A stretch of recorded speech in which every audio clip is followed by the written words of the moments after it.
ನಮಸ್ಕಾರ ಎಲ್ಲರಿಗೂ, ಶುಭ ದಿನ. ಇವತ್ತಿನ ನಮ್ಮ ರೆಸಿಪಿ ದಾವಣಗೆರೆ ಬೆಣ್ಣೆ ದೋಸೆ. ಈಗ ಸ್ವಲ್ಪ ಕಾಸ್ಟ್ ಐರನ್ ತವ ಬಗ್ಗೆ ಏನಾದರೂ ತಿಳ್ಕೊಂಬಿಡೋಣ. ಹೀಟು ಈಕ್ವಲಿ ಡಿಸ್ಟ್ರಿಬ್ಯೂಟ್ ಆಗುತ್ತೆ. ಸೊ ನಮ್ಮ ದೋಸೆ ಕೆಂಪಗೆ ಗರಿ ಗರಿಯಾಗಿ ಬರುತ್ತೆ. ಇವಾಗ ಇದಕ್ಕೆ ದೋಸೆ ಹಿಟ್ಟು ಮಾಡ್ಕೊಳ್ಳೋದು ನೋಡ್ಕೊಳ್ಳೋಣ. 3 ಗ್ಲಾಸು ದೋಸೆ ಅಕ್ಕಿ ತೊಗೊಂಡಿದ್ದೀನಿ. 3/4 ಗ್ಲಾಸಷ್ಟು ಉದ್ದಿನ ಕಾಳು, 2 ಹಿಡಿ ದೊಡ್ಡ ಹಿಡಿನಲ್ಲಿ ಅವಲಕ್ಕಿ, 2 ಚಿಕ್ಕ ಸ್ಪೂನಲ್ಲಿ ಮೆಂತ್ಯ, ಆಮೇಲೆ 2 ಸ್ಪೂನು ಕಡಲೆಬೇಳೆ. ಇದಿಷ್ಟನ್ನು 4 ಅವರ್ ನೆನೆಸಿ ಇವಾಗ ಅದನ್ನು ರುಬ್ತಾ ಇದ್ದೀನಿ. ಇದು ರುಬ್ಬಬೇಕಾದ್ರೂ ಅಷ್ಟೇ ನೀಟಾಗಿ ಸ್ಮೂತಾಗಿ ರುಬ್ಕೋಬೇಕು.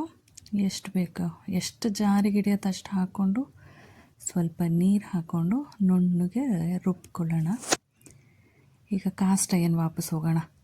ಕಾಸ್ಟ್ ಐರನ್ನು ಏನೇನಕ್ಕೆ ಉಪಯೋಗ ಬರುತ್ತೆ ಅಂತಂದರೆ, ಫಸ್ಟ್ ಒನ್ನು ಹೀಟು, ಸೆಕೆಂಡ್ ಬಂದು ನಾನ್ ಟಾಕ್ಸಿಕ್ಕು, ಕೆಮಿಕಲ್ ಫ್ರೀ.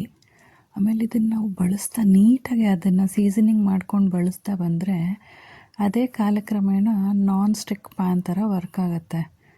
ಆಮೇಲೆ ಅದನ್ನು ನಿತ್ಯ ಬಳಕೆ ಅಥವಾ ಅಟ್ಲೀಸ್ಟ್ ಫ್ರೀಕ್ವೆಂಟ್ಲಿ ಯೂಸ್ ಮಾಡೋದ್ರಿಂದ ಬ್ಲಡ್ಡಲ್ಲಿ ಹ್ಯೂಮೋಗ್ಲೋಬಿನ್ ಕೂಡ ಜಾಸ್ತಿ ಆಗುತ್ತಂತೆ.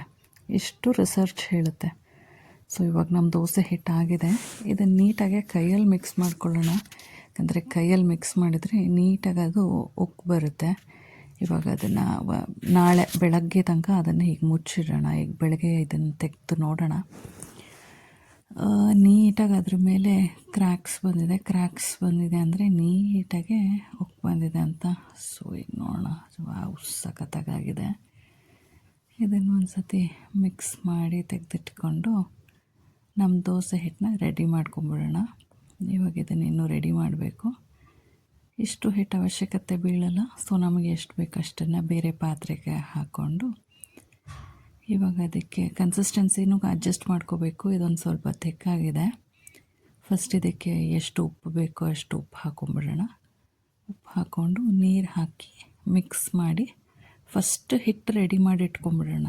ಹಿಟ್ಟು ರೆಡಿ ಆದಮೇಲೆ ನಾವು ಪಲ್ಯ ಮತ್ತು ಚಟ್ನಿ ಮಾಡ್ಕೋಬೋದು. ಹಿಟ್ಟನ್ನ ನೀಟಾಗಿ ಮಿಕ್ಸ್ ಮಾಡಿಕೊಂಡು ಅದನ್ನು ಸಪ್ರೇಟಾಗಿ ತೆಗೆದಿಟ್ಕೊಂಬಿಡೋಣ. ಇದು ಕರೆಕ್ಟಾಗಿ ಬಂದಿದೆ. ಇವಾಗ ಕನ್ಸಿಸ್ಟೆನ್ಸಿ ಕರೆಕ್ಟ್ ಇದೆ. ಸೊ ಇವಾಗ ನಾನು ಒಂದು 5 ಆಲೂಗಡ್ಡೆ ನೀಟಾಗಿ ಕಟ್ ಮಾಡಿಕೊಂಡು ಕುಕ್ಕರಲ್ಲಿ ಹಾಕ್ಕೊಂಡಿದ್ದೀನಿ. ಇವಾಗ ಇದಕ್ಕೆ ಸ್ವಲ್ಪ ಉಪ್ಪು ಹಾಕಿ ನಾನು 2ರಿಂದ 3 ವಿಸಿಲ್ ಕೊಟ್ಟು ಇದನ್ನು ಬೇಯಿಸ್ಕೊತೀನಿ. ಇವಾಗ ಈ ಕಡೆ ನಮ್ಮ ಚಟ್ನಿ ಮತ್ತು ಪಲ್ಯಕ್ಕೆ ಏನೇನು ಬೇಕು ನೋಡ್ಕೊಳ್ಳೋಣ. ಚಟ್ನಿಗೆ ಕಾಯಿ ಮುಕ್ಕಾಲು ಹೋಳು ಕಾಯಿ ಇದೆ ಅಲ್ಲಿ, 2 ಏಲಕ್ಕಿ, 1 ಲವಂಗ, ರುಚಿಗೆ ತಕ್ಕಷ್ಟು ಉಪ್ಪು, 4 ಹಸಿರು ಮೆಣಸಿನ್ಕಾಯಿ, ಪಲ್ಯಕ್ಕೆ ಅದು ಈರುಳ್ಳಿ. ಈಗ ಒಂದು ಕಡೆ ನೀರನ್ನ ಕುದಿಯೋಕೆ ಇಟ್ಕೊಂಡು ಈರುಳ್ಳಿ ಎಲ್ಲ ಅದಕ್ಕೆ ಹಾಕ್ಕೊಳ್ಳೋಣ. ಪಲ್ಯ ತುಂಬ ಸಿಂಪಲ್ಲು. ಇವಾಗ ಇದೇ ಕುದೀತಾ ಇರೋ ನೀರಿಗೆ ಹಸಿರು ಮೆಣಸಿನ್ಕಾಯಿ ಹಾಕ್ಕೊಳ್ಳೋಣ. ಇದನ್ನು ಕುದಿಸ್ತಾ ಇದು ಕಲರ್ ಚೇಂಜ್ ಆಗುತ್ತೆ. ಅಲ್ಲಿ ತನಕ ಇದನ್ನು ಕುದಿಸ್ಕೋಬೇಕು.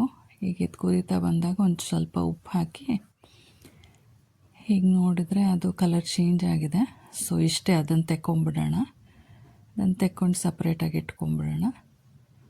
ಇವಾಗ ಫಸ್ಟ್ ನಾವು ಇದು ಮಾಡ್ಕೊಂಬಿಡೋಣ, ಚಟ್ನಿ ಮಾಡ್ಕೊಳ್ಳೋಣ. ಚಟ್ನಿ ಮಾಡ್ಕೊಳ್ಳೋದಕ್ಕೆ ನಾನು ಫಸ್ಟ್ ಕಾಯಿ ಪೀಸಸ್ ತೊಗೊಂಡಿದ್ನಲ್ಲ, ಸೊ ಒಂದು ಸತಿ ಅದನ್ನು ಮಿಕ್ಸಿನಲ್ಲಿ ಗ್ರೈಂಡ್ ಮಾಡಿಕೊಂಡು ತೊಗೊಂಬರ್ತೀನಿ, ಹೀಗೆ ಕೋರ್ಸ್ ಪೌಡ್ರ್ ಮಾಡಿಕೊಂಡು. ಇವಾಗ ಇದಕ್ಕೆ ಬೇಯಿಸಿಟ್ಟಿದ್ದು ಹಸಿರು ಮೆಣಸಿನ್ಕಾಯಿ ಹಾಕಿ ರುಚಿಗೆ ತಕ್ಕಷ್ಟು ಉಪ್ಪು, 1 ಲವಂಗ, 2 ಏಲಕ್ಕಿ ಹಾಕ್ಕೊಂಡು ಒಂದು ಸ್ವಲ್ಪ ನೀರು ಹಾಕ್ಕೊಂಡು ಇದು ತರಿ ಟೆಕ್ಸ್ಚರಲ್ಲಿರಬೇಕು. ನೋಡಿಕೊಂಡು ರುಬ್ಕೊಳ್ಳಿ, ತೀರಾ ನುಣ್ಣಗೆ ಆಗಬಾರ್ದಿದು.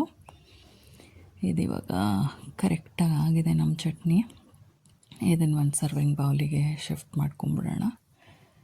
ಇವಾಗ ಪಲ್ಯಕ್ಕೆ ಬರೋಣ. ಪಲ್ಯ ಆಲೂಗಡ್ಡೆ ಬೆಂದಿದೆ, ಸಿಪ್ಪೆ ತೆಕ್ಕೊಂಡಿದ್ದೀನಿ. ಈಗ ಅದನ್ನು ನೀಟಾಗಿ ಮ್ಯಾಶ್ ಮಾಡಿಕೊಂಡ್ರೆ ಪಲ್ಯಕ್ಕೂ ರೆಡಿ ಆಗುತ್ತೆ. ಈಗ ಇದನ್ನು ಮ್ಯಾಶ್ ಮಾಡ್ಕೊಂಡಿರೋ ಆಲೂಗಡ್ಡೆಗೆ ಬೇಯಿಸಿಟ್ಕೊಂಡಿದ್ವಲ್ಲ ಈರುಳ್ಳಿ, ಅದನ್ನು ಹಾಕ್ಕೊಂಡು ಮಿಕ್ಸ್ ಮಾಡ್ಕೊಳ್ಳೋದಷ್ಟೇ. ಇದು ಆಲೂಗಡ್ಡೆ ಬೇಯಿಸುವಾಗ್ಲೂ ಉಪ್ಪು ಹಾಕಿದ್ದೀವಿ ಮತ್ತು ಈರುಳ್ಳಿಗೂ ಸಹ ಉಪ್ಪು ಹಾಕಿರ್ತೀವಲ್ಲ, ನೋಡ್ಕೊಂಡು ನೋಡಿಕೊಂಡು ರುಚಿಗೆ ಬೇಕಿದ್ದರೆ ಉಪ್ಪು ಹಾಕೋಬೋದು. ಒಂದು ಸತಿ ಫಸ್ಟ್ ಎಲ್ಲ ನೀಟಾಗಿ ಮಿಕ್ಸ್ ಮಾಡ್ಕೊಂಬಿಡಿ, ಆಮೇಲೆ ಬೇಕು ಅಂತ ಅನಿಸಿದ್ರೆ ಮಾತ್ರ ಉಪ್ಪು ಹಾಕ್ಕೊಳ್ಳಿ. ನನಗೆ ಒಂಚೂರು ಕಡಿಮೆ ಅಂತ ಅನ್ನಿಸ್ತು, ಒಂದು ಸ್ವಲ್ಪ ಉಪ್ಪು ಹಾಕ್ಕೊಂಡು ನಾನು ಮತ್ತೆ ಮಿಕ್ಸ್ ಮಾಡಿ ಇಟ್ಕೋತಾ ಇದ್ದೀನಿ. ಇವಾಗ ಪಲ್ಯ ಚಟ್ನಿ ಎರಡೂ ರೆಡಿ, ಹಿಟ್ಟು ರೆಡಿಯಾಗಿದೆ. ಈಗ ದೋಸೆ ಮಾಡ್ಕೊಂಬಿಡೋಣ.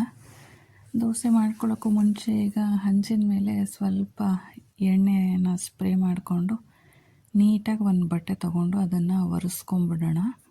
ಇದೇ ಸೀಸನಿಂಗು, ಇಷ್ಟೇ. ಒಂದು ಸತಿ ನಾವು ತೊಗೊಂಬಂದಾಗ ಏನು ಸೀಸನಿಂಗ್ ಮಾಡಿರ್ತೀವಿ, ಅದಾದಮೇಲೆ ಪ್ರತಿ ಸತಿ ಹಿಂಗೆ ಎಣ್ಣೆ ಹಾಕ್ಕೊಂಡು ಒರೆಸ್ಕೊಂಡ್ರೆ ಸಾಕು, ನೀಟಾಗಿ ದೋಸೆ ಆಗುತ್ತೆ. ದೋಸೆ ಹಾಕಿ ತೋರಿಸ್ತೀನಿ ನಿಮಗೆ ಹೆಂಗಾಗತ್ತೆ ಅಂತ. ನೀಟಾಗಿ ಕ್ರಿಸ್ಪಿಯಾಗಿ ಕೆಂಪಗೆ ದೋಸೆ ಬರುತ್ತೆ. ಹಿಂಗೆ ಬೆಣ್ಣೆ ದೋಸೆ ಆದ್ದರಿಂದ ಇದಕ್ಕೆ ಬೆಣ್ಣೆ ಹಾಕಲೇಬೇಕಲ್ಲ. ಸೊ ಸ್ವಲ್ಪ ಬೆಣ್ಣೆ ಹಾಕೋತೀನಿ, ಮನೇಲಿ ಮಾಡ್ತಿರೋದ್ರಿಂದ ಸ್ವಲ್ಪ ಬೆಣ್ಣೆ ಸಾಕು, ಜಾಸ್ತಿ ಆದರೆ ಅದು ತಿನ್ನೋಕ್ಕಾಗಲ್ಲ. ಸೊ ಬೆಣ್ಣೆ ಹಾಕ್ಕೊಂಡು ದೋಸೆ ಕೆಂಪಗಾಗೋವರೆಗೂ ಸ್ವಲ್ಪ ವೆಯ್ಟ್ ಮಾಡೋಣ. ದೋಸೆ ಕೆಂಪಗಾದಮೇಲೆ ನೀಟಾಗಿ ಬರುತ್ತೆ ನೋಡಿ, ಎಲ್ಲೂ ಅದು ಅಂಟಲ್ಲ. ಪ್ರತಿಯೊಂದು ದೋಸೆ ಹಾಕೋಕ್ಕೂ ಮುಂಚೆ ಒಂದು ಸತಿ ಬಟ್ಟೆಲಿ ಒರೆಸ್ಕೊಂಡ್ರೆ ಸಾಕು. ಫಸ್ಟ್ ದೋಸೆ ಹಾಕ್ಬೇಕಾದ್ರೆ ಎಣ್ಣೆ ತೊಗೊಂಡು ಒರೆಸ್ಕೊಳ್ಳಿ, ನೆಕ್ಸ್ಟ್ ಎಲ್ಲ ಬರೀ ಬಟ್ಟೆಲಿ ಒರೆಸಿದ್ರೆ ಸಾಕು. ತೀರಾ ಹೀಟ್ ಆಯಿತು ಅಂತಂದಾಗ ನೀವು ನೀರು ಹಾಕಿ, ಒಂದು ಲೋಟದಲ್ಲಿ ನೀರು ಇಟ್ಕೊಂಡಿರಿ, ನೀರು ಹಾಕಿ ಬಟ್ಟೆ ತಗೊಂಡು ಒರೆಸ್ಕೊಂಡು ದೋಸೆಗಳ ಮೇಲೆ ದೋಸೆ ಹಾಕ್ಕೊಂಡು ಹೋಗ್ಬೋದು. ಸೂಪರಾಗಿ ಬರುತ್ತೆ ದೋಸೆ. ಇದು ಇವಾಗ ಸೆಕೆಂಡ್ ದೋಸೆನೂ ಹಾಕಿ ತೋರಿಸ್ತಾಯಿದ್ದೀನಿ. ನಾನು ಇಲ್ಲಿ ಒರೆಸೂ ಇಲ್ಲ ಅದನ್ನು, ತವಾನ ಹಾಗೆ ಹಾಕ್ತಾಯಿದ್ದೀನಿ. ನೀಟಾಗಿ ಬರುತ್ತೆ, ಪ್ರತಿಯೊಂದು ದೋಸೆನೂ ನೀಟಾಗಿ ಕೆಂಪಗೆ ಬರುತ್ತೆ. ಕಾಸ್ಟ್ ಅಯನ್ ಯೂಸ್ ಮಾಡ್ಬೇಕಾದ್ರೆ ಇದು ಸಿಂಪಲ್ ಟಿಪ್ಸ್ ನೀವು ಫಾಲೋ ಮಾಡಿದರೆ ನೀಟಾಗಿ ಬರುತ್ತೆ ದೋಸೆ. ನಮ್ಮ ದೋಸೆ ರೆಡಿ, ಪಲ್ಯ ರೆಡಿ, ಚಟ್ನಿ ರೆಡಿ, ಎಲ್ಲ ನೀಟಾಗಿ ಆಗಿದೆ. ಬೆಣ್ಣೆ ದೋಸೆ ಅಂತಂದಮೇಲೆ ಟಾಪಿಂಗ್ಸ್ ಬೆಣ್ಣೆ ಇರಲೇಬೇಕಲ್ಲ. ಸೊ ಹೀಗಾಗಿದೆ ನಮ್ಮ dosa. Thank you so much for watching ಕುಕೋರೀಸ್.